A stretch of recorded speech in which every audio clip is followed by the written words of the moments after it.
Hello, everyone. Welcome on episode 10 of Warsaw.ai. It's great to have the 10th meeting of Warsaw.ai and have you with us today because today we'll have great speakers. The first speaker is Krzysztof Choromański from Google Research and Columbia University, and he will tell us about performers, rethinking attention with performers towards new transformers revolution. So it's based on his recent article, recent paper. I guess that it was recently accepted for ICLR. Is that correct, Krzysztof? Yes, I think like 2 days ago. Yeah, we got oral presentation for ICLR. That's right. Okay, great. Congratulations. So thank you. Yeah, it's very interesting. The second speaker is Łukasz Kidziński from Stanford University. He will tell us about Gait laboratory in your pocket, measuring disease progression from single camera videos. And the third speaker is Chorowski from University of Wrocław. And the title of his talk is The Learner's Bug Spotter, or How to Spot Bugs in the Source Code. So all the three talks looks very interesting. Our meeting is recorded as usually. So we'll try to publish the recording on our YouTube channel after the meeting. So each talk will last about 20 minutes, and it will be followed by a Q&A session for about 5 minutes. If you have any questions to our speakers, then please just post your questions on the chat of Zoom, and we'll try to ask the questions after each talk, so the questions regarding a given talk. Yeah, if any of the speakers would prefer to have an interaction with the audience and ask the questions during the lecture, during the talk, then it's also possible. Just let us know. And yeah, I think that's all for the intro. So welcome once again. And now I will stop sharing my screen and give a voice to Krzysztof Choromański. So Krzysztof, hello, welcome once again. We are very happy that you joined us, and we are keen to listen about performers. Thank you so much for the invitation. It's a really great pleasure to give this talk for such an audience. Let me share my screen and we can start. Okay, so this talk will be about performers. Performers is a new class of transformers architectures, and this visualization here really shows what performers are all about. It's about a smarter representation of the attention module. We will be disentangling some stuff from the other stuff. I will explain it in detail in the talk. As Pavel said, the corresponding paper, Rethinking Attention with Performance, was recently accepted for ICLR. We got an oral presentation. Yeah, it's a joint effort of several people. Google Brain, University of Cambridge, Google Research. So really, all those people that really contributed to what we call right now performers. So before introducing performers, I guess I will briefly need to introduce transformers and talk a little bit about the motivation. So transformers, it's a new class of neural network architectures where the core components are attention modules. And you can really think about it from the memorization point of view. Like it's the attention modules enable us to provide us with new mechanisms for doing memorization. And that's why actually transformers mark the farewell of LSTM architectures in several applications where LSTMs were used before, in particular in NLP. They became new state of the art.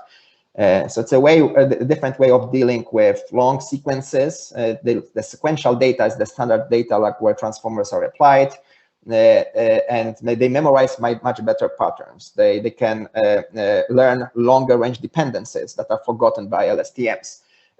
I'm in the robotics team, so from my point of view, what is really exciting is new applications of transformers, in particular in robotics. You can think about the long-range navigation, where a robot needs to explore a maze and memorize in order to accomplish a task. The other one here, it's I guess a standard scripted policy for Hanoi towers.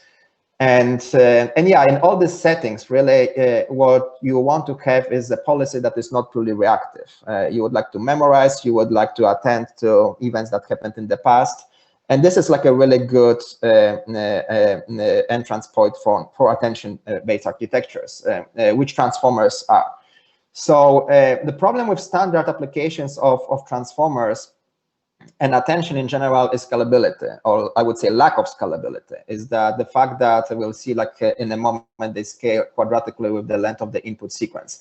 And that's problematic. So performance is all about, well, solving this problem. Can we have a scalable attention module? Can we take as inputs much longer sequences that were invisible for regular transformers architectures, or even train like much deeper models?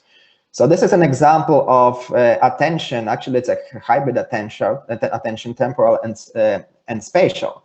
So the standard way of thinking about attention is a temporal one. So you have like a video, different tokens of the sequence correspond to different frames here in that visual represent example. But you can think also about spatial attention, where different tokens correspond to different patches of the image. That is particularly relevant because the number of patches, the number of pixels is usually very large. So you have very long sequences. So you can think about that attention, spatial attention, as used to figure out which regions of the image are more important. So kind of like a way of doing dimensionality reduction of the image data also. This is the attention module. It's not attention module. You have tokens. You apply linear transformations, learnable linear transformations, and then you create attention tensor. What attention tensor is, it's really, you can think about it as a matrix where the entries correspond to the similarity scores between different tokens. And the similarity scores are usually measured by kernel similarity functions. So yeah, that's an example of the spatial attention when we attend just to some particular region of an image. The problem with standard attention is that it's quadratic. Well, because you need to compute all these pairwise interactions. So that is inherently quadratic. And that's problematic, especially in the robotics, not just in robotics, but in robotics, it's even a bigger problem, even deploying already trained architectures because of restricted space and time resources. So before I say what we do, let me quickly say what we don't do in performers. The standard way of improving space and time complexity of transformers architectures is falsification. So you just say, let's not attend to everything. Let's just let every token attend just to the local neighborhood. And the local neighborhood can be baked into the architecture, can be given by substructural prior, like in graph attention networks, where this is really given by the graph structure. But the problem with that is that it potentially can hurt accuracy. So the question, and it does in practice, as I will show later. So the question is like whether we can do better. Do we need any structural priors? Can we actually approximate attention accurately without this priors regarding sparsity? And the answer is yes. So the way to do it is via, kernels. So the idea is to, that's what I mentioned at the beginning, think about the attention matrix as a kernel matrix, where different entries correspond to different kernels. And then you can rewrite the values of the kernel function, at least on an expectation of the dot product of two random feature vectors, or deterministic, but finite. That's important.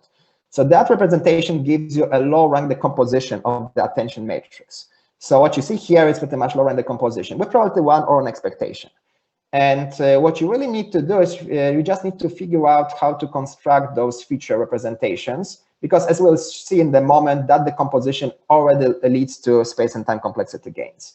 So one of the standard ways, if we use softmax attention, that you can think about, that what we actually tried at the beginning was to use standard random features corresponding to the Gaussian kernel. So random features for the Gaussian kernel, the trigonometric random features for the Gaussian kernel give you right away features for the softmax kernel. You can try to use them. And well, it seems that should just work. The life is a little bit more complicated. This actually won't work. But before giving you the right solution that we actually apply in performance, let me tell you how actually the decomposition can be used to speed up the computations and improve memory footprint. So, well, the idea is to just change the order of computations. The output of the attention block is not the attention tensor, but the action of the attention tensor on the much thinner value tensor. So now we just represent the attention tensor as a product of two lower rank tensors. We change the order of computations due to matrix associativity, and that's it. We never explicitly materialize the attention tensor, and we get linear space and time complexity. Linear in the length of the input sequence. Of course, it depends also on the number of random features m.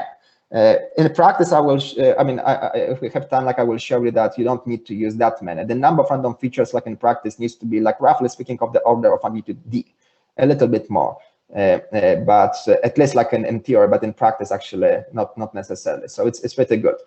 And the mechanism works also for the causal setting, right? So what I presented here is the standard bidirectional setting where every token attends to every token, but you can think about causal one, when the tokens attend just to the previous one. So there is an arrow of time. And in that context, you can use the so-called prefix sum version of performers, which is pretty much gives you the masked version, the masked attention. So it's on expectation, you will have exactly what you want to have. So I won't go like into the details like of that, but the point is that the low rank decomposition works also here with a little bit like few extra tricks, but pretty straightforward ones. Okay, so why this is not the end of the story, right? I just said that actually there is something more. So the problem is that the trigonometric random features that I just showed you, they actually don't work. So what you see here is the diagram, the plot of the function, which is the ratio of the mean squared error of the estimator using trigonometric features of the softmax kernel, and the new one that we are proposing. I will talk about it like in a moment, the so-called positive random feature estimator. And well, the towers really correspond to the regions of the attention tensor when our estimator is very accurate and the other one is not. And the point is that those are exactly the regions that you want to care about. So if you use low rank decomposition, what you really want to do, you want to be very accurate in approximating very small values, because most of the values will be small. And if you don't do a good job on them, then the partition function that you are using in order to renormalize attention will be approximated in a very crude manner, and that will hurt accuracy. So that's not what's done by the standard mechanism. The standard mechanism here actually has a really large variance. Whereas if you use, there is a way to approximate, really what you want to do is you want to have a mechanism that uses positive random features in order to estimate softmax kernel. And that's what we propose in the paper. And the trigonometric one does not use them, and in particular, that may lead to degenerate situations where the partition function is approximated by negative values. So this is really what it is like from the algorithmic point of view. And here you have like the 2D slice like from that plot. The asymptotics lines really correspond to this low value, low attention value like setting, like where you want to be extremely precise, but the standard mechanism is not. Now, I want to emphasize that performers don't need to necessarily be used with features that will approximate softmax kernel. You can use any features. You can even use deterministic features, and I will show you some examples of the deterministic features. But so this is much more flexible mechanism. But because softmax attention is particularly good, and it's not that easy to beat it, we want to make sure that we have the mechanism that will work here. And this is the one that I just proposed. So let me see how much more time do I have, Paweł? It's 10 minutes still. Okay, yeah, that should be fine. So this is like how this stuff works in practice. So on the left side, what you see is the comparison of performer with transformer. So the dashed line is transformer, the solid one is performer. On the x-axis, the logarithm of the length of the input sequence. Of the y-axis, the logarithm of the time, forward or backward pass. And the lines end when we are getting out of memory. So you see that performers get, out of memory much later than original transformers, right? You can learn like train even with sequences of length 2 to 22, whereas the regular ones like well have issues, right? Like something like from 2 to 14, 2 to 12. And it's better space and time complexity in general. Now, the black curve here with this process, it really corresponds to the dummy transformer. So it's a transformer where the attention is not doing anything. So you can really think about it as it just takes value tensor and it outputs the value tensor. There is not really any attention computation. The reason why we added it here is that, well, this is really the upper bound of what we can get, right? By improving the attention model. Performance is all about improving the attention model. We are not touching other modules. So pretty much, this plot showed that there is not that much extra room for other improvements on the top of performance, like if you already do this low rank decomposition, because the attention model is like pretty efficient like already. There is a question of what you can do with the NLP layers, but it's a different story. And on the right-hand side, it's just what I show is, well, probably the most like important thing is this comparison of orthogonal versus Iid Mechanics. So what it is. So roughly speaking, when we do this Monte Carlo estimation, random feature maps business, we can use some quasi-Monte Carlo variants of the mechanism in order to reduce variance. And that's, we work like, we have like quite some like research on orthogonal quasi-Monte Carlo methods that are applied when you sample from isotropic distribution, such as Gaussian, and this stuff works really well here. So this is important because you can reduce the number of features that you need, and that's important for speed and space. And backward compatibility, that is really one of the key points behind approximating softmax. So I said that we don't necessarily need to approximate softmax, but softmax is good. And even if you train with the regular mechanism, if you use this approximate softmax, you can actually uptrain or you can do inference with it. It's perfectly compatible with the standard variant. That's not the case if you use other mechanisms. If you use sparsification techniques, etc., you need to make sure that you do everything from scratch with that one, right? Like you cannot use, let's say, some sparse transformer right away on the top of the pre-trained transformer with the regular softmax. It simply won't work. So we like the fact that we have backward compatibility here for free if you use the approximate softmax variant of the performer. And well, this is some like how it works like on the text data. We're actually in this setting, we can actually run original transformer. The length is just 1000, so it's not a big deal. But you see that we can pretty much match it like with the approximate softmax. Now we also see that trigonometric features really don't work. And that's why I guess like people for a while didn't really propose an efficient method of doing approximate softmax for transformers exactly for that reason. I mean, trigonometric features were known for a while for kernel approximation, but they just don't work in practice. So we needed something else. This is a little bit more interesting example because here we have 12K length, so it's much longer length. So the regular transformer is not, we cannot even run it. And performer was compared with the reformer, which is one state-of-the-art sparse transformer architecture. And we observe is that we can get a good accuracy with many fewer layers. So more shallow architectures likely to lead to the same accuracies. If you add more layers, you improve. And so this is the performer value. It's using not the approximate softmax, but the other kernel is obtained by applying deterministic projections and ReLU nonlinearity on the top of that. And this is the standard softmax. So the bottom line here is that actually both variants work well. The particularly interesting setting sequences correspond to proteins and words correspond to amino acids. And the long-range dependencies that you would like to model really correspond to the fact that if you want to predict the functions of the protein, the function depends on the structure. And in the structure, the 3D structure, in the 3D structure, you may have amino acids interacting with each other that are very close, but are far away in the primary structure. So you want to really measure these long-range interactions. And we do think that if you have long-range interactions, then dense methods are really working well. So sparsification hurts. And that's really what we observe performer and regular reformer. And what we observe is that, first of all, sparsification, well, reformer are worse than performers. To be honest, it's not the proof that due to sparsification, in reformers role, there are irreversible layers that might be actually like not good idea for protein modeling here. So there might be other things going on, but the point is that definitely sparse architectures have problems here for that data. And what we show is that we can emulate regular transformers with approximate softmax.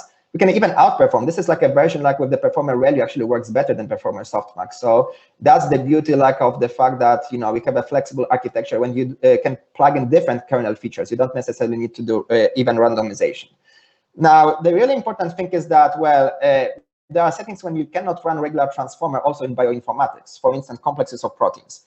And in that setting, the lengths are much longer, right? Like the sequences are much longer, the lengths are much larger. So in this is just a proof of concept. This is like we concatenated a bunch of protein sequences and we ask a question, what we can do with the regular transformer. And in order to fit the memory, you need to decrease the number of layers, etc.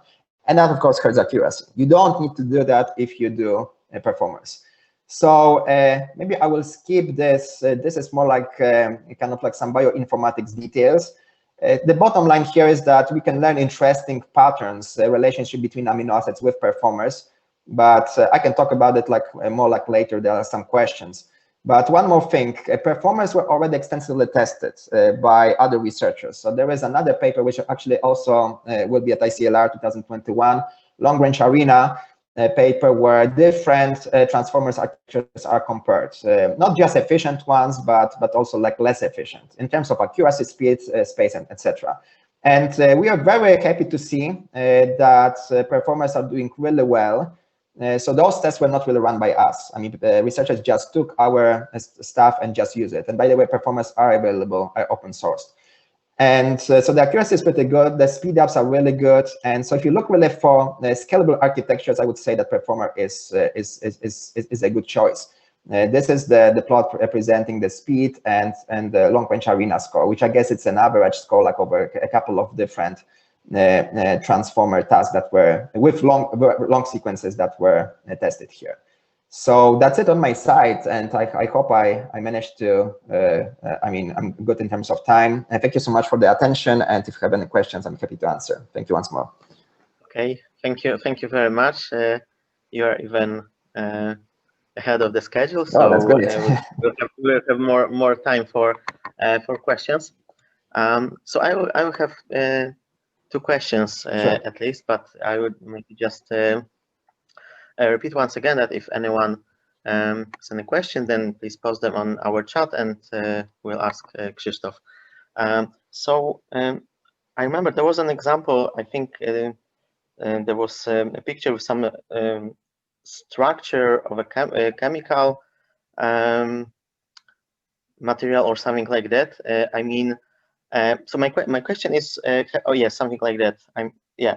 So I started thinking whether performers can be somehow applied, or maybe you have already tested performers on some graph problems, maybe related to some chemical reactions or something similar.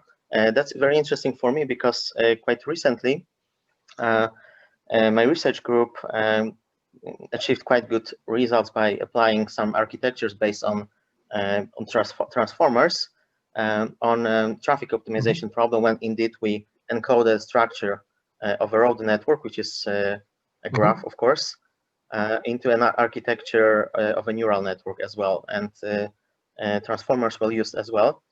So yeah, I just started thinking whether you've already carried out such a research, or maybe you heard about similar approaches. Yeah, so I mean, performers can be applied also for graph data, right? Like you can really think about them as they can be directly incorporated, for instance, to graph attention networks, right? Like, so if you have like a graph of your, I mean, representing like the traffic, like in the city, then sure, right? Like you can do attention like with performers. The nice thing about performers is that, you know, I wouldn't say that it's a particular architecture, right? Like the performance is like really a way, it's a class of like methods for computing attention efficiently. They can be applied like even beyond transformer scope. So if you are using transformer architecture, there is a simple replacement like of the attention module. You can just like use performers attention. Now, did we try this like in practice? Like we started some experiments like with the graph data, but that is kind of like just like very preliminary, like at this point. Our main focus like so far was on applications regarding vision, I mean text and bioinformatics. But having said that, this is definitely exciting area, and well, it's natural like for such applications. Now, one thing that I want to mention is that you know, you will have gains, right? Like if you, I mean, if you have like relatively short sequences, right? Like then I guess you can just like run regular transformer. If you think that you know, your sequences are much larger, or you want them to be much longer, right? But you cannot do right now because yeah, simply the regular mechanism is not scalable. Well, that is particularly interesting, right? Like point, and this is like where obviously you will have gains from performers. Also, it's the question like whether you need long-range dependencies, right? Like and I would say if you believe that you know, long-range dependencies may play an important role, then again, you know, that's a very good motivation again, like for using performers. So the short answer would be we didn't have like any solid like results like with the graph data. We look like into non-graphical applications like so far. But yeah, this is definitely, you know, like reasonable setting. And I would say like, especially when you have like really massive graphs, that is like a way to go, right? Like then standard graph attention networks are not really that good because you attend locally to your neighborhood, so you need many layers in order to propagate the signal from distinct nodes. Right, that's not the case here, right? Like you can do it actually within a single layer and still like with only linear instead of quadratic memory, linear in the number of nodes of the graph. So that is particularly compelling. Okay, yeah. So we may have this linear space, and you said that we can get also linear time. Right. And can you or do you know if there can be any proof that we cannot do it better, or maybe there might be any ways to just improve it to maybe go to sublinear complexity? Well, I don't think that in general you'll be able to do better, right? Because I guess the proof would be, I mean, maybe, in a couple of sentences, like I can probably say right now, right? Like I would say that the proof would be like you take like as a value tensor just the identity. So the tensor with the slices being the identity matrix, right? And then really the output of your attention. So that's a trivial tensor, right? But then the output of the attention module is pretty much the you will really, well, I mean, even simpler, right? Like you can take all, I mean, if you just like focus like on the attention tensor, right? The attention tensor is just a matrix or the tensor like of the kernel, whatever kernel you use, right? Like if you use standard softmax, attention will be a softmax kernel. So of course you are interested in the action of this kernel matrix on some like simpler matrices. But the point is that, you know, I think that, you know, if we can come up like in general with something like that accurate without any priors like for the attention, then probably like that would also mean that, you know, you will have like some like new methods like of doing kernel approximation that and people spent like years like for doing this. So I don't think there is like anything simpler, unless like, you know, you want to sacrifice, right, like accuracy, or you want to or you want to well, you add some extra priors, right? If you know that your attention tensor is sparse, then of course that's a different setting, right? Or if you are willing to sparsify it.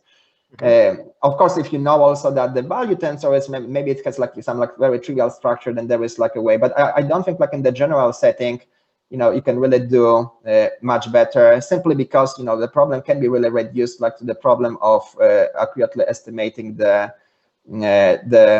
matrix of the kernel, right? Like of the softmax kernel, which pretty much here is almost like a Gaussian kernel, right? Like, so unless there is some completely new way of doing this, right? So I would say that if that's the case, then you would have for free the mechanism like for doing like kernel approximation much better, which is kind of like, you know, when we are working on our algorithm, that's what we realize, is that we have this new way of doing positive random features, and that actually, you know, we could send the paper like to other paper, right? Not about transformers, about like doing like better kernel approximation from random features, right?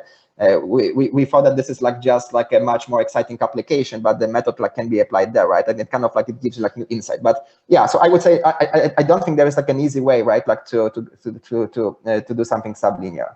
Okay. Yeah. One more thing, like to clarify. Well, in the actually in the prefix, like it's if you want to be both sublinear in times and space. If you want to be sublinear, let's say just in space, but you want to have well, sacrifice in terms of times, sure, you can do it. And actually what we do in the recent publication, I mean, it's put on archive, slim performers. So the idea is that you can actually be even constant in space, definitely sublinear constant in space. But if you are willing like to have like extra space, extra time complexity, so that is possible, and that is an extension of the performer trick. So this is definitely feasible, but I don't think like, you know, you can like do easily sublinear in both space and time. So I should clarify it. Thank you. Okay, great. Thanks, Krzysztof. I don't see any questions on our chat, so let me just ask the last question from my side. Yeah. Can I ask a short question? So I'm just wondering from more applied perspective. Sure. If like, do you have any advice on how to train these models, or like, do you have any experience or can you share your experience comparing the training of your models with like basic off-the-shelf algorithms that practitioners use? So just assuming that, like I say, I have some time series data and I train LSTMs, how would that compare to training those transformers? Yeah, sorry for the naive question.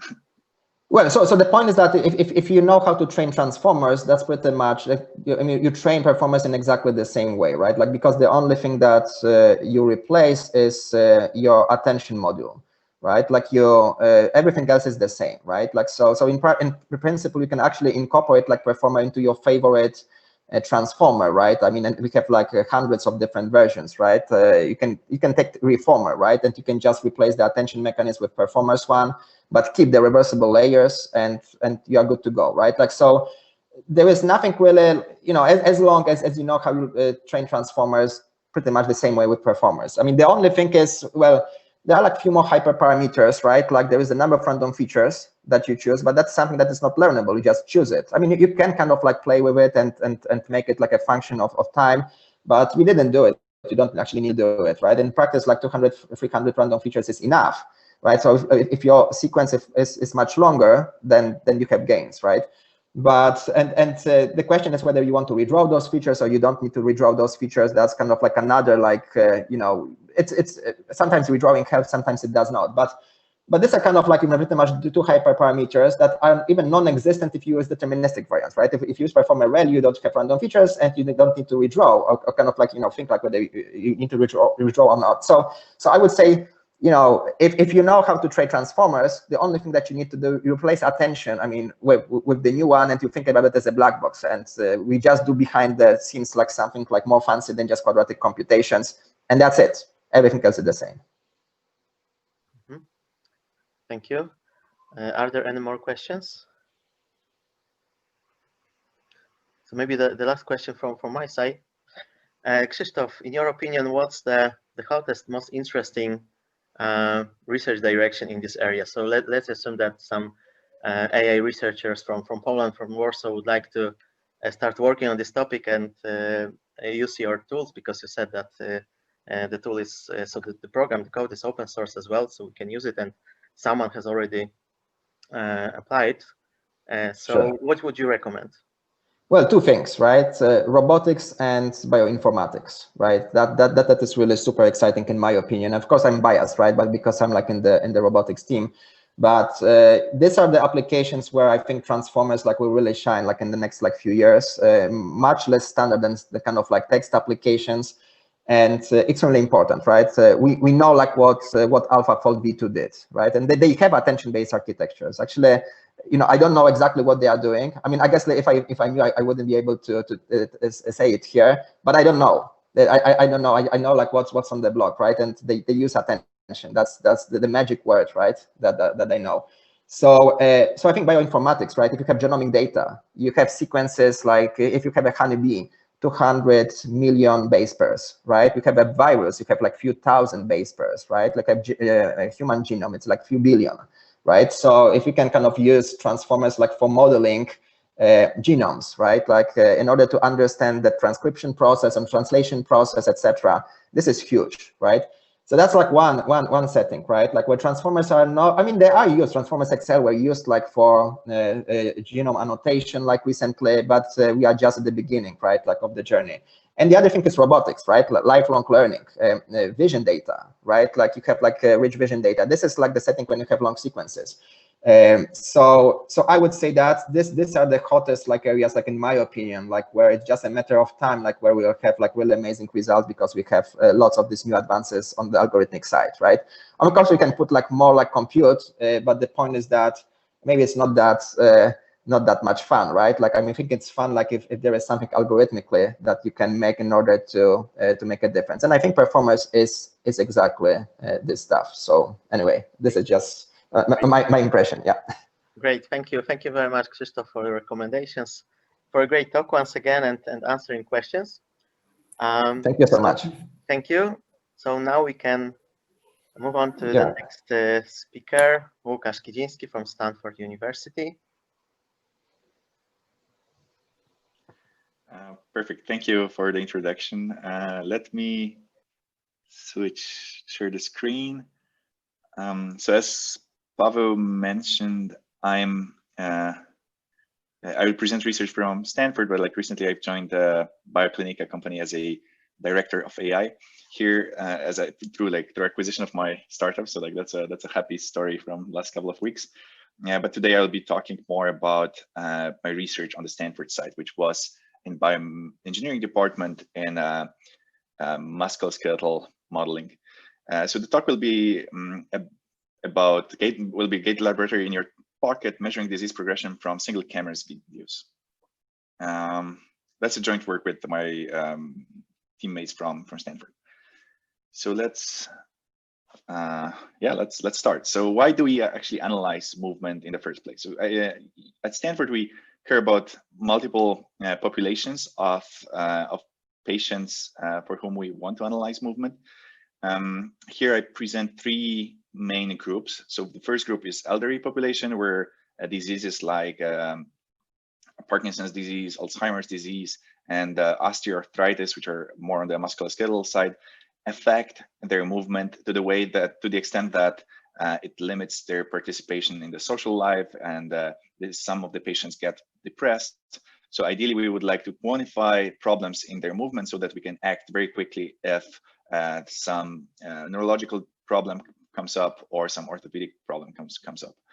And the same is with pediatric population, with children who have other neurological disorders or orthopedic disorders. A big example of that is cerebral palsy, which affects how muscles function in their bodies, which affects further how their bones grow. And again, like social participation for these children is important as they're interacting with their peers. Another third population is a growing population of people who depend on medical devices, including prosthetics. And for that population, we measure movement so that we can fine-tune parameters of those devices, build new devices, personalize devices. So all these things can benefit a lot from better quantification of human movement. I will focus specifically on the cerebral palsy population of children, but it's important to keep in mind that we all move. So this research applies to everyone pretty much. So here's an example of a child with cerebral palsy. Cerebral palsy, as I mentioned, is a neurological disorder that affects their muscles. And as you can see, the kid here has asymmetric gait. He lands on his toes, and a doctor right away can figure out that those are symptoms of cerebral palsy. And from information that they get from the video, they can already pretty much prescribe a treatment. Although what is happening usually in more sophisticated clinics is that the doctor at this initial visit will look at the patient and just prescribe a visit in a so-called Gait laboratory, which I will show in the next slide. So the Gait laboratory is a lab where you have cameras all over the place, like those high frequency cameras that are hanging just below the ceiling here. These cameras are recording those little markers that you see on the lower extremities, the legs of the child. Those cameras are, of course, recording 2D positions within their field of view. But if you have many of those cameras, you can do some basic triangulation algorithms to extract 3D positions of those markers. So the raw data that you will end up having looks roughly like this, where those markers are in 3D, and now those are placed on the lower limbs, on legs, and the relative positions of those markers correspond to joint angles, which you really are interested in as a doctor. So what you care about is how much the child can flex their knees. If they cannot flex them too much, that means that something is wrong with their hamstring muscle, which you may need to extend or shorten in your surgery. So you can read parameters of a surgery from a video like this. So just to wrap up how it works right now in practice is that the child is sent to the Gait laboratory with those expensive cameras all over the place, markers on the body of the child. Then you collect the signals. Those signals have missing values because there are some occlusions of those markers. You need to take anthropomorphic measurements of those anthropometric measurements of those of limbs and body parts in order to fit a model that allows you to precisely read joint angles. From those joint angles, this is a data that already the doctor could interpret, but you have long time series. You want to cut it into pieces to correspond to separate gait cycles from foot strike to foot strike. Then an expert, after annotating those segments, looks at the data so that they can produce a report, and the report goes to a surgeon or another doctor involved in the treatment of this child. So as you can see, like that's a very sophisticated framework, but because of this, of being sophisticated, it's like hugely expensive, and it's actually available only in a couple of clinics in the US and a couple of clinics in Europe. So only some part of the population can get access to this sophisticated care. So the main pros of this approach is that you get very high data fidelity, but disadvantages are that placing markers takes 30 minutes. A pediatrician or a physical therapist needs to put markers on the body of the child. Like if they misplace markers, you can get misplaced measurements and errors, and that can lead to wrong diagnostics. You have expensive equipment. Those cameras can cost like $100,000, so not every hospital can afford that. You need a trained personnel, you need a physical therapist, you need an engineer to set up the system, synchronize the system every morning, read the measurements and so on. You need a person to visit the clinic, obviously, which has some other logistics constraints that it takes time to schedule a visit to come to a given clinic. If there are not many clinics that can afford that system, it's just difficult. Space in the hospital is a scarce resource, especially in the US. If you can put 2 beds with 2 patients, maybe it's actually worth more than keeping this room with motion capture. Scheduling is a problem, and then processing is time consuming, so it's actually expensive and costs around $2,000 per visit. And that's not where the hospital actually wants to make money. So no one really wants a system like this, but that's the state of the art. So now our questions were whether with those new technologies for reading positions of joints from videos, you could replace those expensive systems with just a smartphone. That's a bold question, but that's what we wanted to investigate. Can we replace $100,000 system with an iPhone? And then if yes, to some extent, then specific questions that we're interested in is whether we can track metrics over time.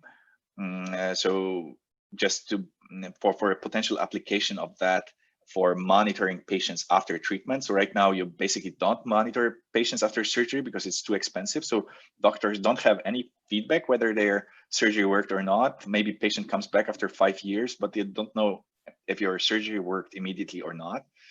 And the other question is whether we can predict who should get surgery or not. So we don't hope there for replacing a doctor, at least not yet, but it would be interesting to find out whether we can screen patients already at that point with a mobile phone.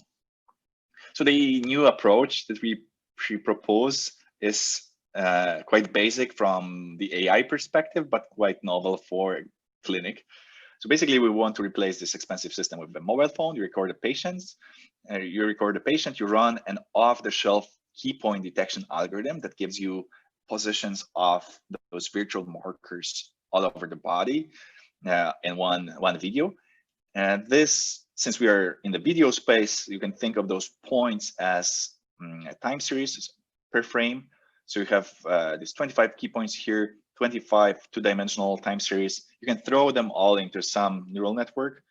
Those neural networks could potentially give a report without any supervision from an engineer and so on. So that's our holy grail, and that's what we wanted to test in our paper. And that's actually, we were successful. So we published that in Nature Communications just very recently. So regarding key point detection, let me just tell you that this first part of what I'm showing here is pretty much a solved problem. Many people would disagree with that, but like that gives you already very decent estimations of those points. With the algorithm that I mentioned, it's still quite noisy. There are some problems, missing data, and so on. But changes at this point in this key point detection from 2D videos are incremental, and it's just getting better and better. But like we are not expecting any big leap anymore because we are already quite far. So the question is whether from these 2D positions we can actually extract enough information for those downstream tasks that we care about. So just to briefly explain why I say that this is a solved problem. Well, there was this big leap in key point detection after COCO dataset was released and those new deep learning methods came to light. So COCO dataset is a dataset of 200,000 images, mainly from Flickr and other sources like this, where they annotated 250,000 instances of people, where that's an instance of a person. And within those instances, they annotated 1.7 million key points. So the only problem with this data set is that those annotations are not done by people familiar with biomechanics. Those are like just cheap annotations, and the protocol wasn't perfect. So for our biomechanics community, that's not perfect. But since we are using this neural network on top of those key point detections, we actually can denoise some of those signals. So just to show you how that performs on the videos that we have, and that's the kid that I showed at the beginning. You see that there is some noise, there are some people in the background visible, and sometimes we don't detect joints, but that's already quite good. So that's satisfactory for our downstream analysis. The same for the second kid. Again, some noise, but some of this high frequency noise we can get rid of by using just simple Gaussian smoothing.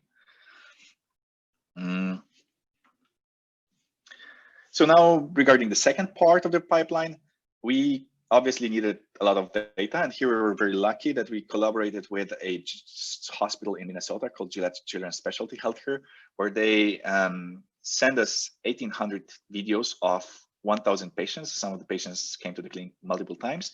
For each of those trials, for each of the videos, we had associated motion capture data. So we could derive all the downstream parameters that doctors are interested in, because we had all the data that they have available at the hospital.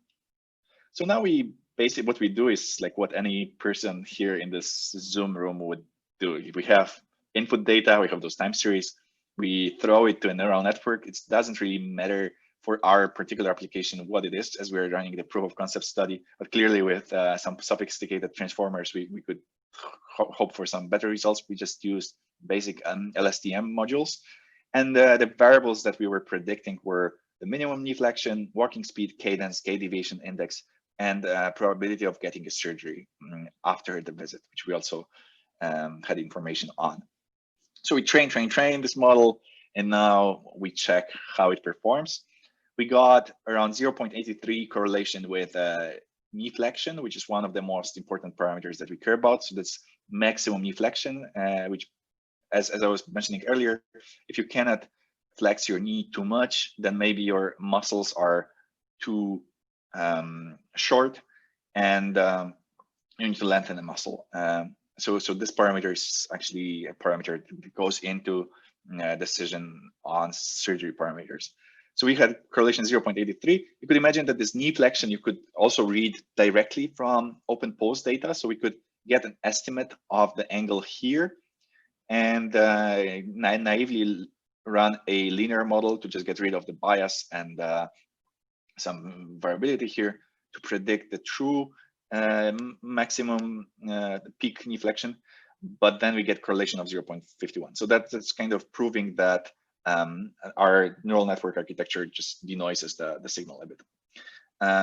So here I'm presenting another metric that we care about. Gait deviation index is a general index of walking performance within this population of children with cerebral palsy. 100 is close to the normally developing population. Below are abnormally developing children, and our predictor has correlation 0.75, which we actually show in the paper that's close to clinically relevant number, because there is quite a lot of variability from step to step within those children. Now, as we talk to medical community, they always want to figure out how black box really works and what are the problems with our black box neural network, and which is obviously quite a valid concern for all neural network stuff. But of course, also as an AI community, we know that it's not as black box as popular media is talking about neural networks. So one basic thing that we can do is to predict joint angles. Well, let's say we want to predict this gait deviation index. We train our model, we make predictions, we compute residuals from the model. So here are residuals, and then sorry, something appeared on the screen, but that's I didn't mean to show anything.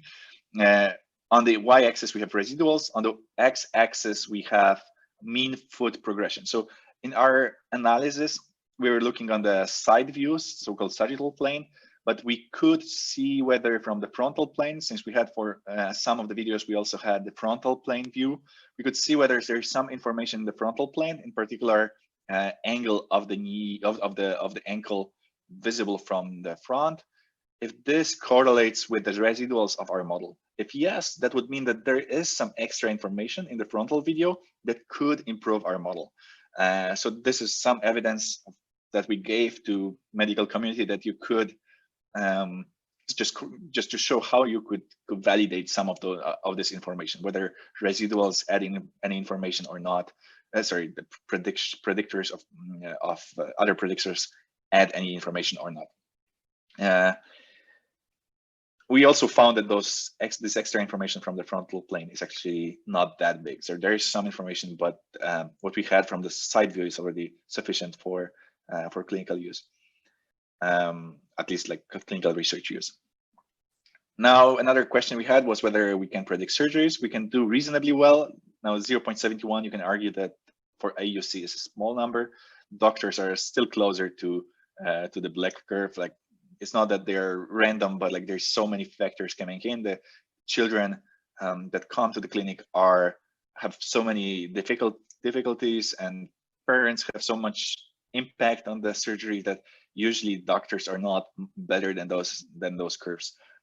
So we can add some information, and we could pre-screen some children for a visit with a high rate of false positives, but it's still better if you can do it at home. Still better than nothing. So what are the key takeaways? We showed that you can already, from one single camera video, already predict variables that doctors would care about. Like, that's not gonna replace anyone anytime soon, but it could augment them in the sense of collecting data after surgery, pre-visit in the hospital. Now with a lot of push on telemedicine, that's another way to get meaningful data. You can easily take a snap of your lesion of your skin when you're a dermatologist, or like when you're contacting the dermatologist. What we are showing is that you can also quantify your movement parameters at home with the mobile phone for a telemedicine visit with a orthopedics doctor. It works for cerebral palsy, but like as I mentioned before, like that's quite agnostic on the population. We just need another data set, which is a big thing, but like there's nothing specific to this population in the methods. And the big goal is to turn those smartphones and wearable devices into more sophisticated devices for gait analysis. And our next steps are to try what we did in the wild and try it out on other data sets. So just to wrap up, I will show like 3 or 4 slides on the actual future work. So as I said, the question is now whether this would really work in practice. So we got those 1,800 videos from the hospital, but now the question is, can patients actually record themselves at home? And that's quite difficult. So we're starting with the very basic tasks where we ask subjects to submit their video of a sit to stand test, which is basically sitting down and standing up for 5 times. That's targeted to elderly population. So some people have problems with this basic task, and that's a good test for their function and for their physical abilities. And the beauty of this entire framework is that during COVID, or especially during COVID, we were able to collect a lot of videos. So these are just subjects from my lab that agreed to be on the slides, but overall we can collect data, meaningful data for doctors or for research studies without asking people to come to the clinic. And that's important for many reasons. So when we run a study at Stanford in biomechanics, you have to have participants come to Stanford. So we are surrounded by like wealthy individuals from Bay Area, which are not necessarily completely representative for all the parts in the world. So with this tool, given the current abundance of mobile phones, we can collect data from anyone and from any part of the world. Another direction of research is whether we can do 3D from one video.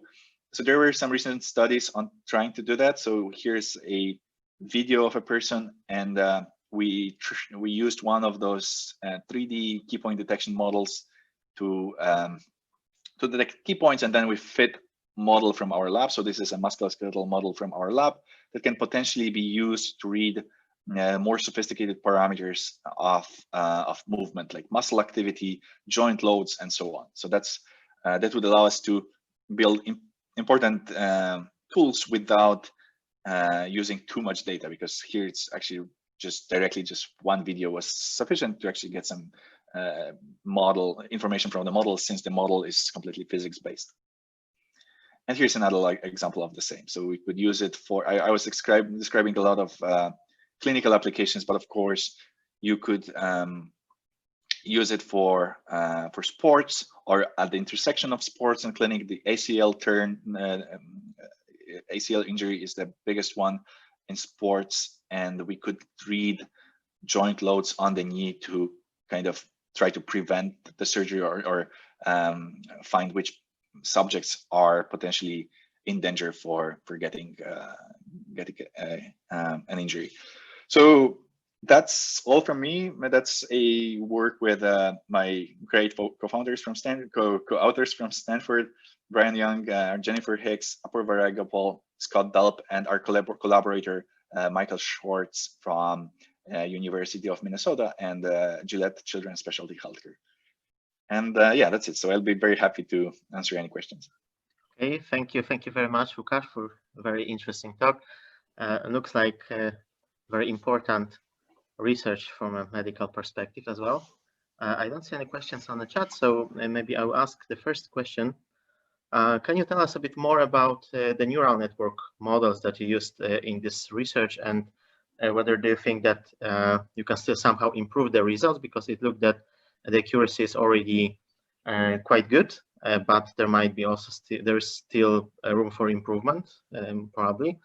So yeah, do you have any ideas, and can you recommend some future research directions on how to still improve the accuracy, or is it desired by researchers or by medical doctors to still improve the results?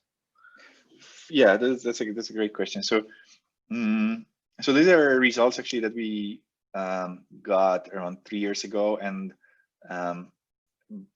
since then there are lots of research and designing new networks and architectures that could work here. So what we did was the most basic approach that you could think of. So we had actually, I might have mentioned LSTMs, but we actually didn't even have LSTMs. We had 1D convolutions on those time series, and then some dense layer on top of that. So the final model was very basic, at least from the perspective of Warsaw.ai. Of course, like deep learning is in itself quite complex, but yes, models were basic, and we explicitly didn't want to spend too much time on designing those networks. So our pitch in the paper was that, hey, with one model and the basic training procedure, you can already achieve this high performance. That's not and it's not our focus to try to get as high accuracy as possible. It's more that all those parameters that the doctor care about can be predicted with the same model architecture, and the training is easy. So hey, medical community, you can train your models easily. Here's the code, 10 lines of code, you can train your stuff. But for actual practical applications, I think there are more urgent problems to solve. So like the main problem that we have is that those networks are still depending a lot on how the camera is positioned, and those videos were very well controlled. Those 1800 videos were very similar to each other. So now making the model more robust is a more important question for actual application rather than the model itself, although it's of course related. So you could robustify by some extra regularization and so on. And yeah, like there's a lot of room to improvement. We publish the data, and we would love to have some collaborators working on that. Okay, perfect.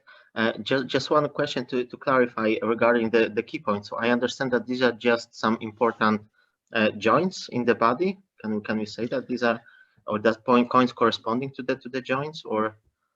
Right. So for most part, those are joints. What we cared about in the paper was just lower extremities. So we didn't even use those upper body key points. So you have hips, knees, ankles, big toe, smallest toe, and the heel. So not necessarily joints, but yeah. So important points and joints. Okay. Cool. All right. Thanks. Are there any more questions to Łukasz?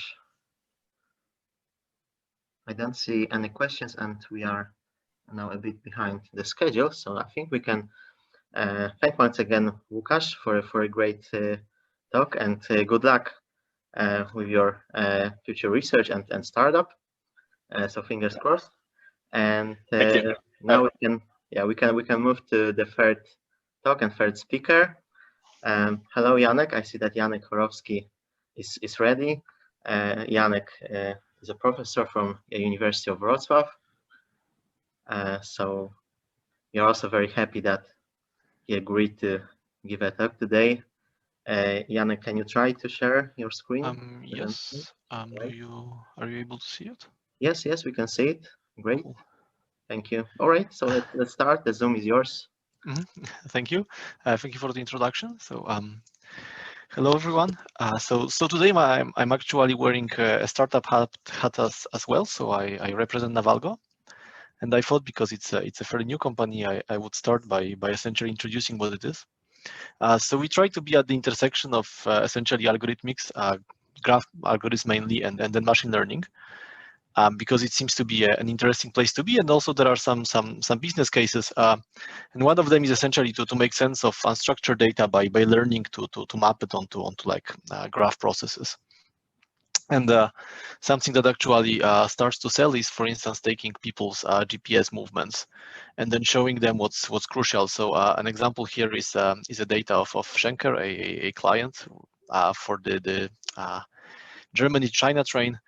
And then just by looking at what happens with the devices, we were able to like identify some new points that they well, they didn't advertise that they actually those transloadings happen. So for instance, there is a mountain in Irkutsk and everything gets packed onto smaller trains, but you don't really see it when you look at the process. So you may wonder, well, why is my stuff staying here? But for today, I won't talk to you about GPS.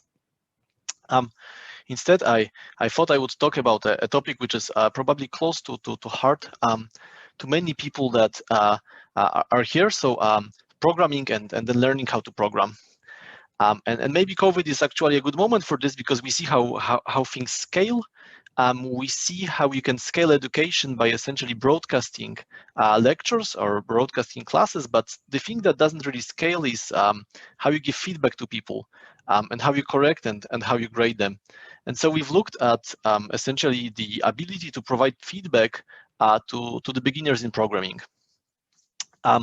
So the idea is that you can for sure have an online judge that takes your program and then scores it and tells you whether your solution is right or wrong.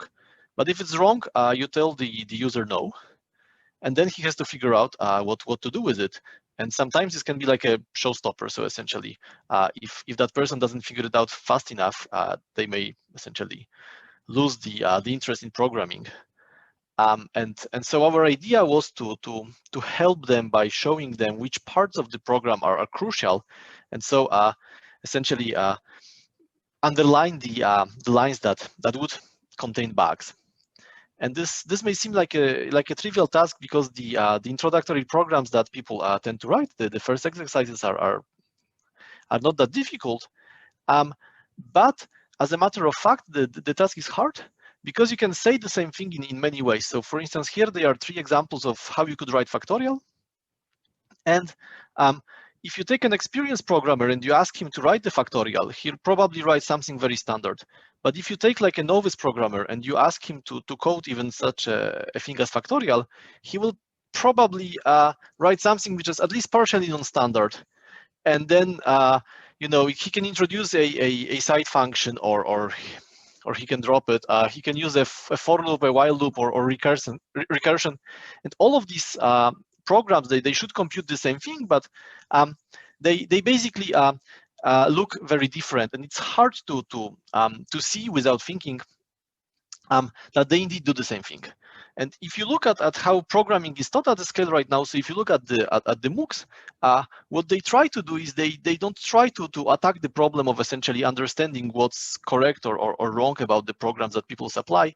They instead try to force the people or prime the people to essentially copy and paste a template, and then it's easy to say where they deviated from the solution. So for instance, you will not have a task write a factorial problem. You will have like fill in a missing for loop, or here there is a cumulative sum, and change this to a factorial, so to a cumulative product.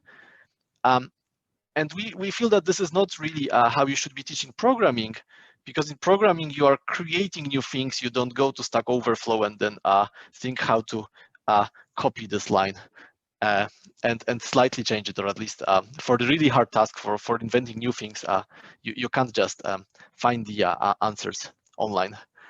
And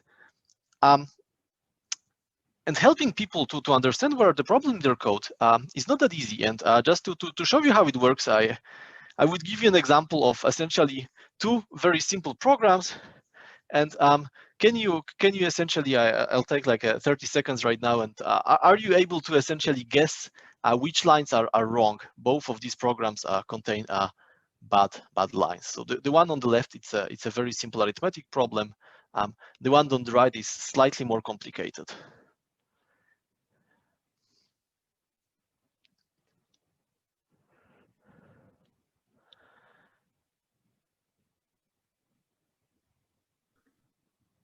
And 10 to the power of 100 seems suspicious. Well, it seems suspicious, but the thing is that it's actually written in the rules that the numbers are limited by 10 to 100. So someone is just checking whether the judge system is fair with him, and whether the data abides to the constraints that the task declares. So I guess time's up. And it also means that if no one said the answer, it means that the task is hard. We cannot really solve it unless we know those problems, and unless we are like experts in helping people with Yulka or AE00. It's hard to intuitively answer it. You need people who know how to program, so you can't really go to Mechanical Turk. And even if you take good programmers like my audience right now, it takes a while to understand where the bugs are. So I'll show you and explain this. So in the program on the left, the bug is a very nasty one. Essentially, you're doing a division and this gives you a float, and you should be printing an int.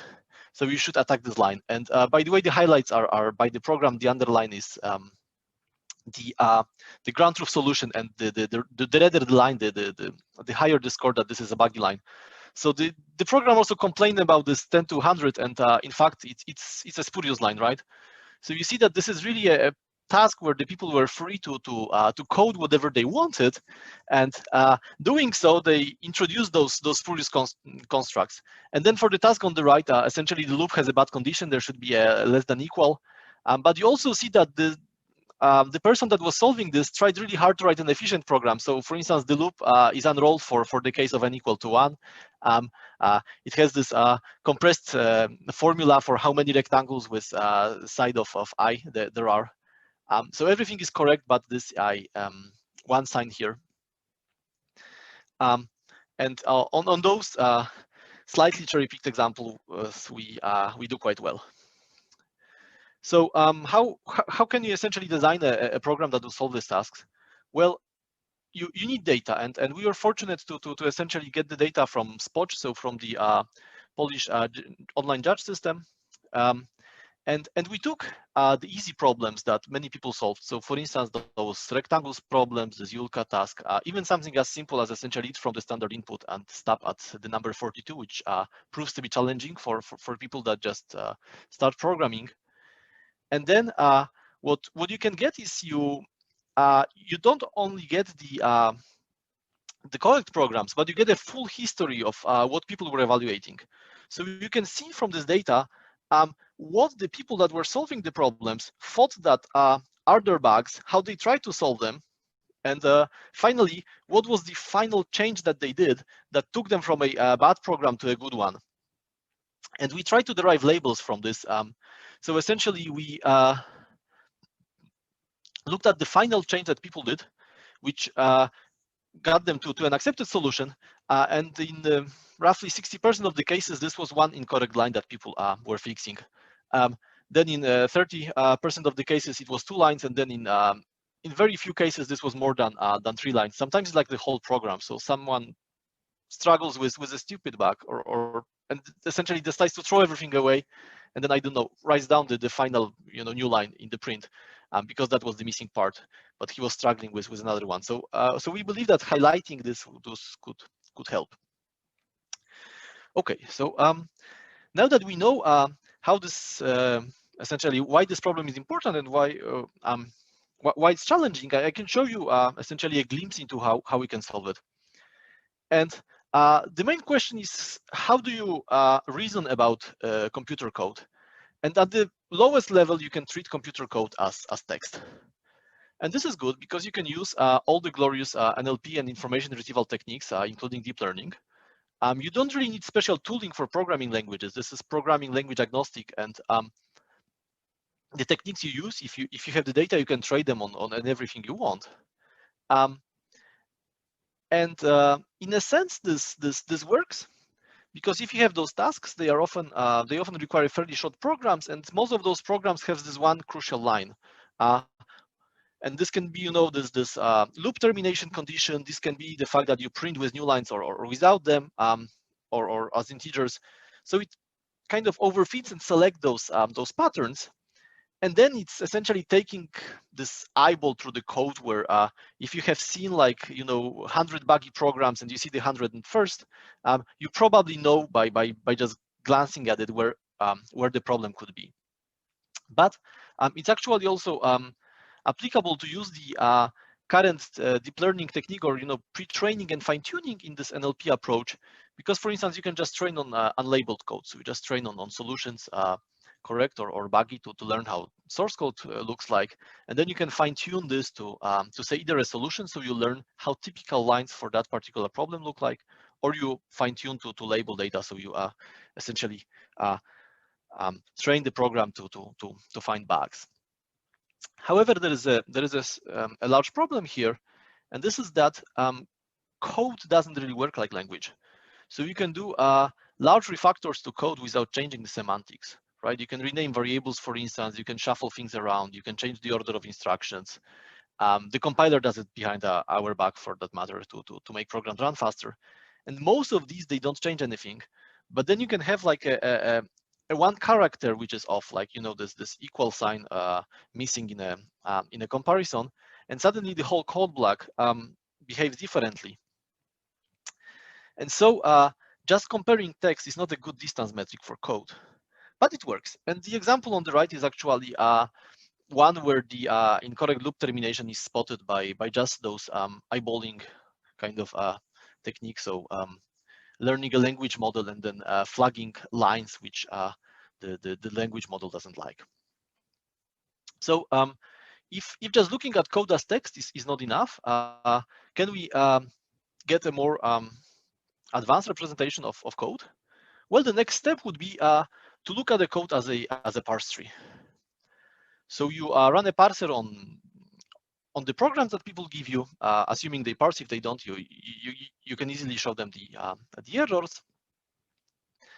And then there is a question of how do you feed the parse tree to a machine learning algorithm. And essentially, a pioneer for this was Uri Alon with a Code2Vec paper from actually 2 years back. So he said that you can look at the AST at the parse tree as a bag of paths. And the very basic way of feeding this to a neural net is that you look at all the paths between two terminals in your parse tree. So if you have n terminals, you have n squared paths between them. And you reduce each path to a vector using a recurrent neural net, such as an LSTM. And this is what happens in this picture on the left. So essentially, each of those lines connect two terminal elements. And then you would unroll this path, run an LSTM over it, and get this fixed length vector. And then you have this variable number of vectors, which depend on the snippet you are working on. And so you can feed them to, say, an attention mechanism, which would reduce them to one vector. And this one vector can be used to make predictions. And this worked extremely well for, say, identifying what the code is doing. So for naming functions or for naming variables. So you can take this and essentially query what the snippet is doing based on the constructs, on the programming language construct it uses. And the main tooling that you need for this is just a parser. It's also good for like searching for similar code.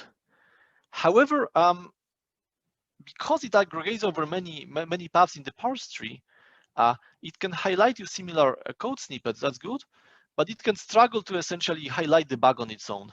In a sense, you're missing the tree from the forest, right? There are so many other paths that get aggregated that it's hard to see this one path which would contain the logical bug.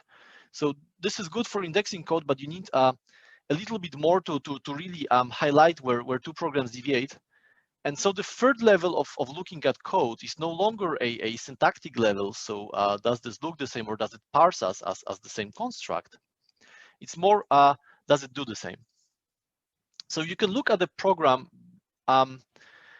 essentially through execution traces. So you start to see if the two programs have, or the two snippets have, a similar control flow.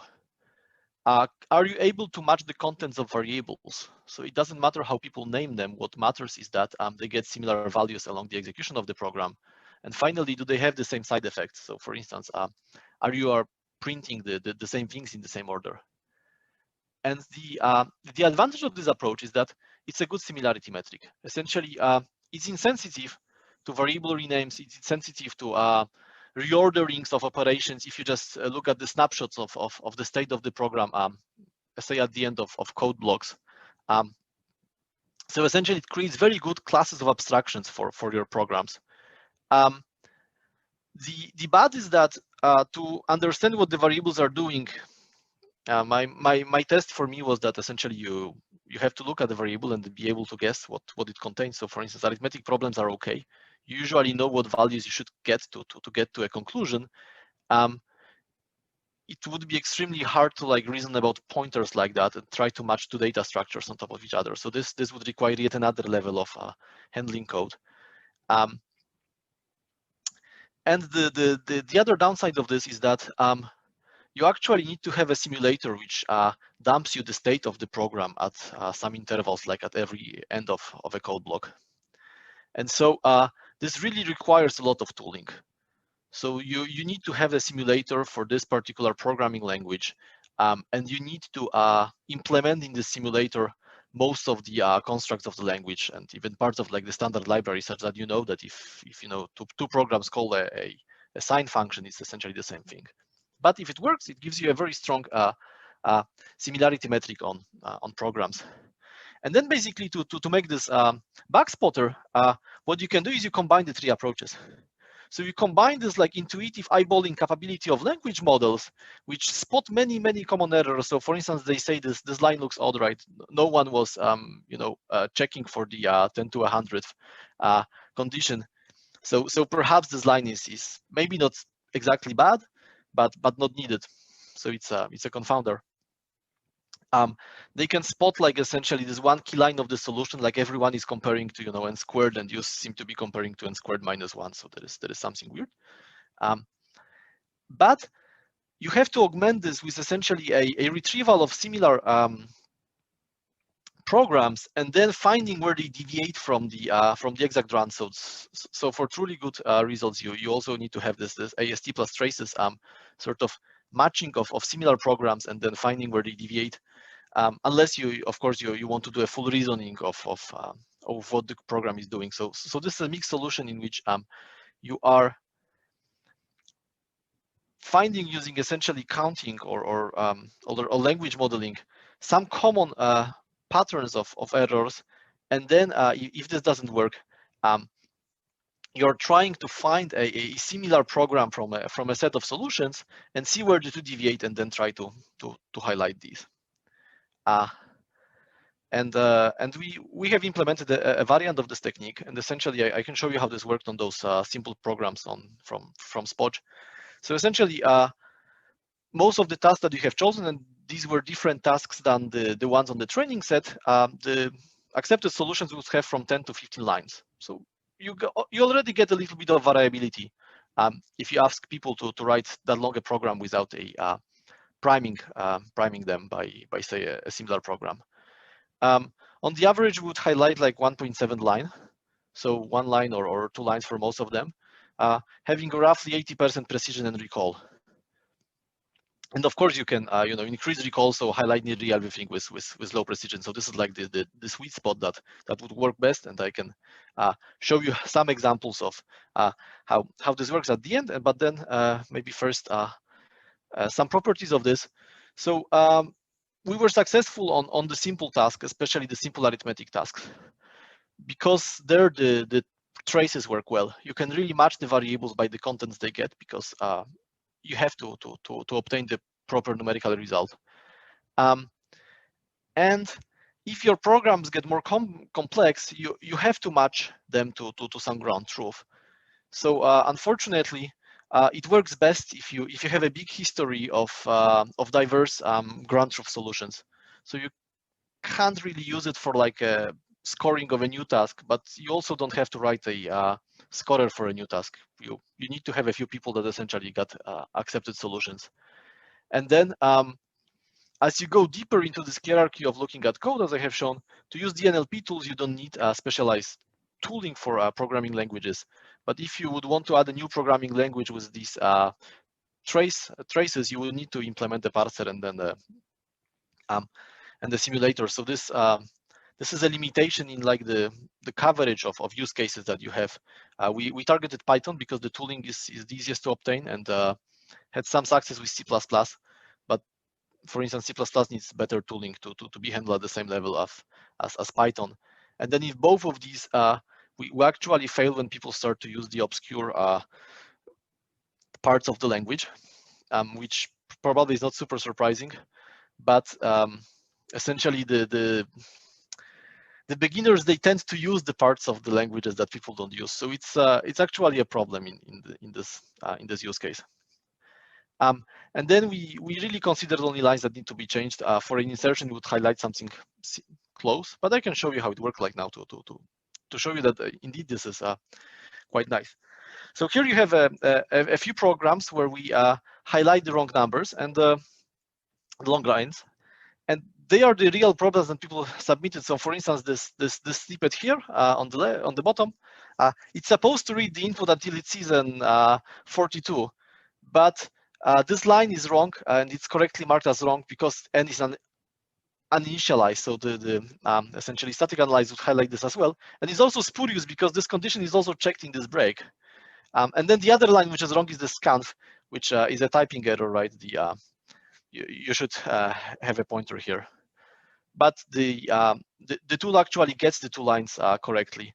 And in most of the other examples shown here, it gets 2 out of 2 or more lines that needed to be changed to have this program run correctly. So this is like a success case. Then sometimes you are overzealous in showing the errors, but we still show the incorrect lines. So we tend to highlight a little bit too much, but still the bad line is good. And then for the few cases where our solution freaks out, it would look like this.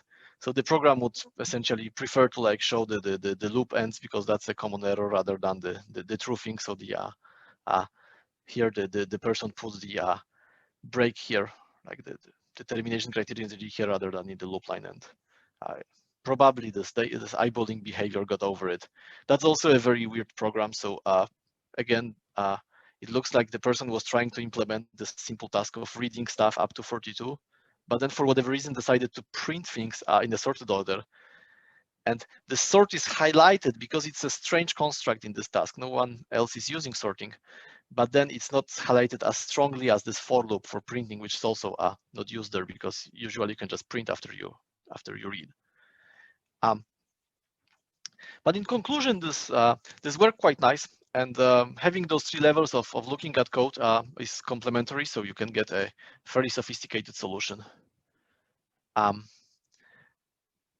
which we hope will get used one day for essentially better teaching of programmers and getting them hooked on writing programs and studying AI and in general joining us.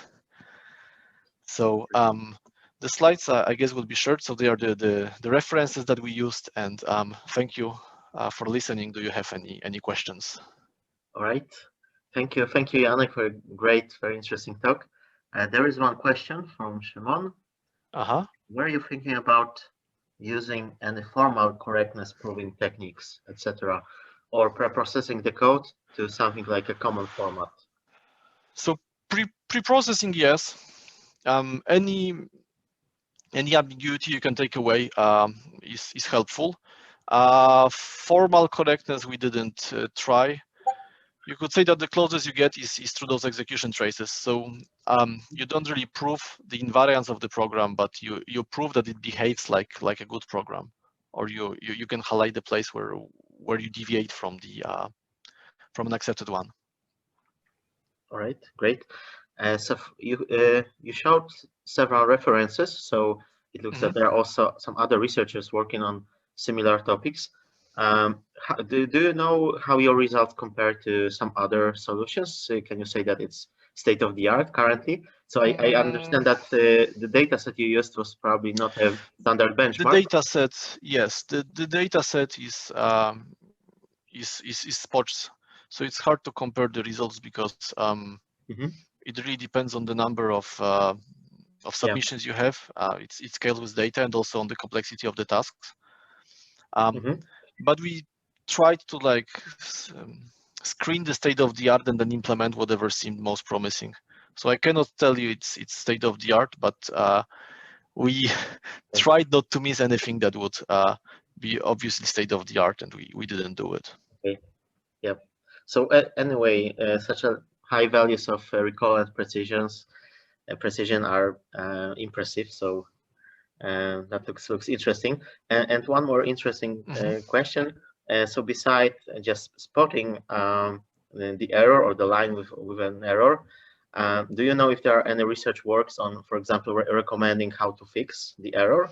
So something similar to Grammarly, for example, where it spots the error in the text, but also recommends what should be the correct word, for example. Yes, so it's a very natural next step. So in all of the approaches, we just essentially try to align your program, your buggy program, to a working accepted program. You have the deviation point, so you can either copy from the ground truth program the next line, or you can copy some variants, because in the end you do have the online judge, right, that you can use to check whether your solution is correct. So you can oversample solutions and then see which ones work. But here we concentrated on spotting because it's slightly easier, and then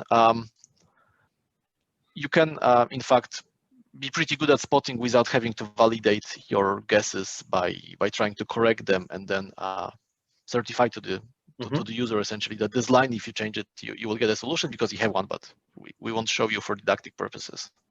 Okay, cool. So I don't have more questions on the chat now, so maybe I will ask the last question from my side. What are your plans for the future? Because it looks really interesting, and as you said, you hope that one day it might be useful, for example, in teaching kids, for example, how to program, which is the natural application, I guess, because as you said, I guess that these methods might be especially successful in the case where we have many solutions for the same task, right? When the task is the same and have many samples. Yeah. So if you can tell us what are your plans in terms of research or maybe applications, that might be well. So this was developed as part of the sellable startup portfolio of ideas. So it's looking for a buyer right now. All right.